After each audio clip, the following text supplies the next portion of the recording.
最近有冇留意到印度出現呢個尼泊病毒嘅消息啊？有啊，都喺報紙或者新聞嗰度睇到咯。有睇到，但係就唔係話咁詳情。咁你會唔會話啲乜嘢預防措施啊？如果搭巴士嗰陣時，我就會戴口罩咯。要加強啲衞生方面啦，要保護自己啦，唔係你即係染咗病毒啊，嗰啲好麻煩啊嘛。盡量唔好食嗰啲蝦蟹嗰啲咯，海鮮咯。清潔啲地方啊，保持環境清潔啊，呢啲嘢咁嘅咧。咁你覺得而家雖然澳門冇病例啦，咁但係你覺得而家社區入邊提供嘅防疫資訊仲夠唔夠呢？唔係咁足夠咯，即係好似好單一咁樣咯。咁希望能夠政府喺社區嗰度多啲宣傳。唔足夠啊！佢都冇乜點宣傳啊，但要多啲宣傳同埋話俾啲外遊人士出去翻嚟要注意嗰啲清潔啊、病毒嗰啲衞生啊啲咁嘅嘢咯。事關你而家又年尾啦，啲人個個出去外遊啊嘛。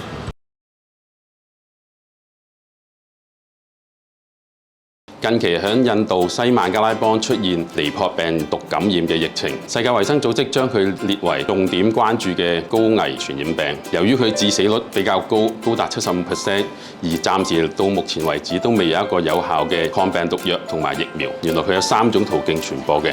第一種就係直接嘅接觸啦，第二個接觸嘅方法就係食到啲污染嘅食物。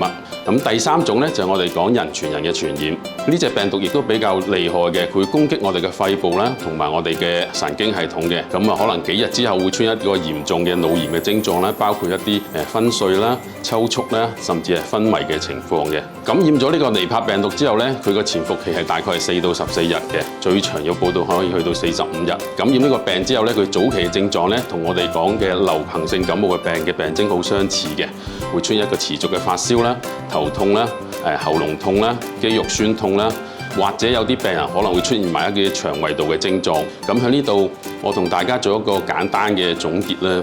第一，我哋一定要莫驚慌啦，但係要提高警惕。面對遠方嘅疫情，我哋最好嘅武器就係冷靜嘅應對啦，同埋科學嘅知識。衛生局同埋方會持續關注我哋呢個疫情嘅發展啦。